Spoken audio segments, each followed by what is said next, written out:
Best Bites Forever. Hi, I'm Chef Alicia, and today we are going to be making roast chicken with baby Bella mushroom stuffing. The first thing that I'm going to do is make a compound butter.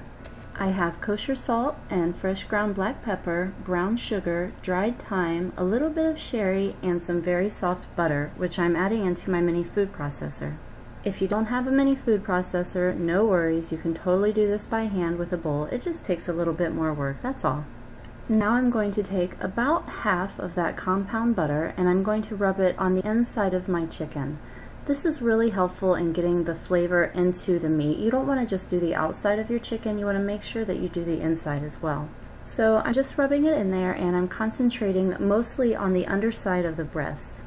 And now I'm going to show you a really cool chef trick that if you go to culinary school you learn this, and if you don't, I guess you learn it here on YouTube or from one of your chef buddies, right? So what you need is a little spatula like I have, or something that basically won't poke through the chicken skin, and then you just separate the skin from the meat so that you have a little pocket in there.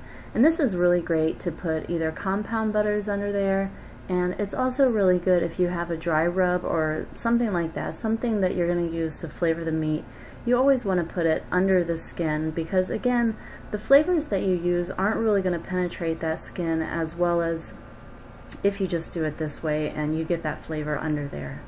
Once you get your nice little pockets made, then you simply take some of the butter and put it into the pocket and stir around really nice. And I'm using just a little bit less than half of what's left on each breast because I want to end up with a little bit also to rub on the outside of the chicken. And right here I'm just going to finish up doing the other side, and again you just kind of push that butter up in there and smooth it around a little bit. Try to get it as even as you can, although it's a little bit difficult to tell exactly what's going on under there, but give it your best guess.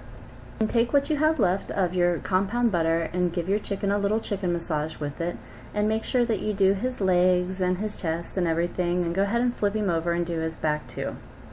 Cover your chicken and put him in the refrigerator while we move on to our stuffing. Here I have 2 cups of cubed bread. You can use whatever kind of bread you would like to use. I find that French bread works the absolute best, but here what I have is the heels left over because my kids won't eat them, so they also work really well. But again, French bread, sourdough bread is really tasty in this too. And I added olive oil and a little bit of salt and pepper on top of them and just mix it around a little bit, and then bake those in the oven at 400 until they're toasty. Here I have 2 large shallots, 2 garlic cloves, and a carrot, and if you happen to have a celery, throw them in there too.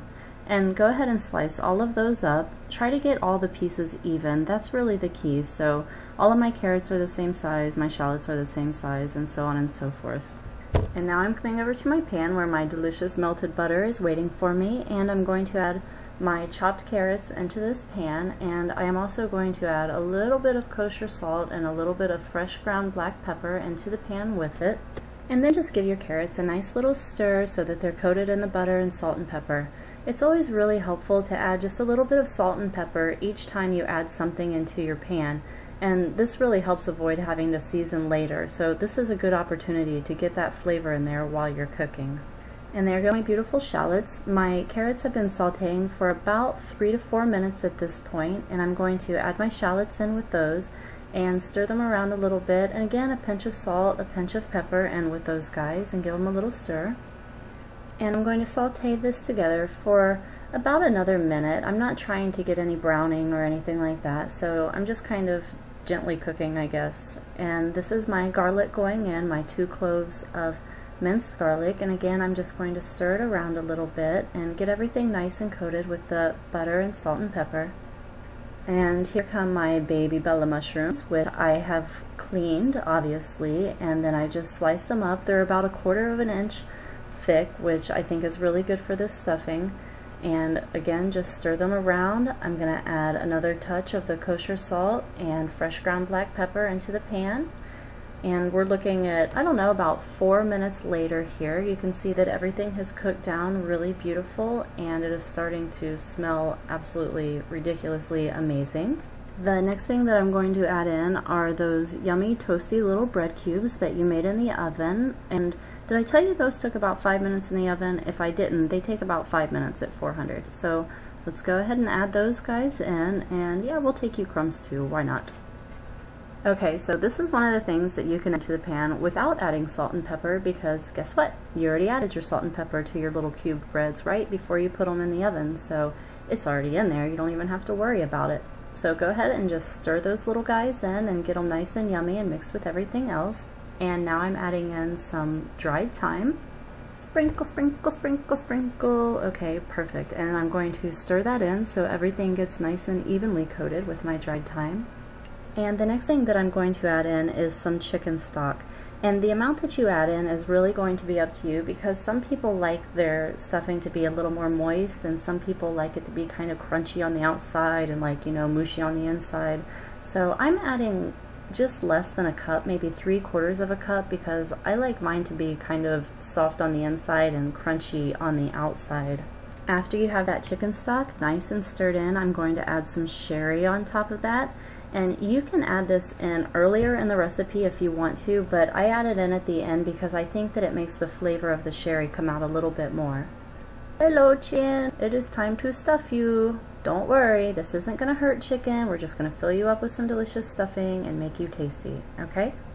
So I'm just filling up my chicken a spoon at a time, and take note that I'm not mashing it down in there. You don't want to mash your stuffing down inside of your chicken because it's going to make it more difficult for it to heat up right. So the inside of your chicken might not ever reach 165 degrees, and then you give everybody salmonella, and then everybody is sick, and then nobody wants to eat at your house anymore. So don't pack it in there too tight. The next thing that you want to do is tie your chicken's little legs together. The best thing to do this with is butcher string, but I ran out, so I am using my daughter's craft wire, and I'm hoping that it is not lead-based or anything stupid, so don't try this at home, okay? But do tie your chicken's legs together.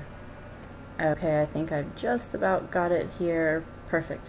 And also, your little chicken arms, they need to be tucked back behind his back. If you don't do this, the little tips of the wings will burn and they won't be tasty, so don't do that. But also, chicken likes to relax when he's in the oven, and who doesn't like to put their arms back while they're trying to relax? I know I do. Oh, get in there, mushroom. Okay, so we're going to move on to the oven here. The chicken is now in the oven at 400 degrees until he's done, and it's probably going to be about an hour and a half, but take his temperature. It needs to be 165 degrees in the thickest part of his thigh. This is my extra stuffing, which I'm going to bake during the last half hour of when my chicken is baking, and I'm just putting it into a 2-cup souffle dish, so that's perfect. Dun dun dun dun! There's the beautiful chicken, everyone, and it smells amazing, and it's going to taste amazing also. If you'd like the recipe or more information on this recipe, I would love for you to join me at my site, bestbitesforever.com. Happy cooking, everyone! bestbitesforever.com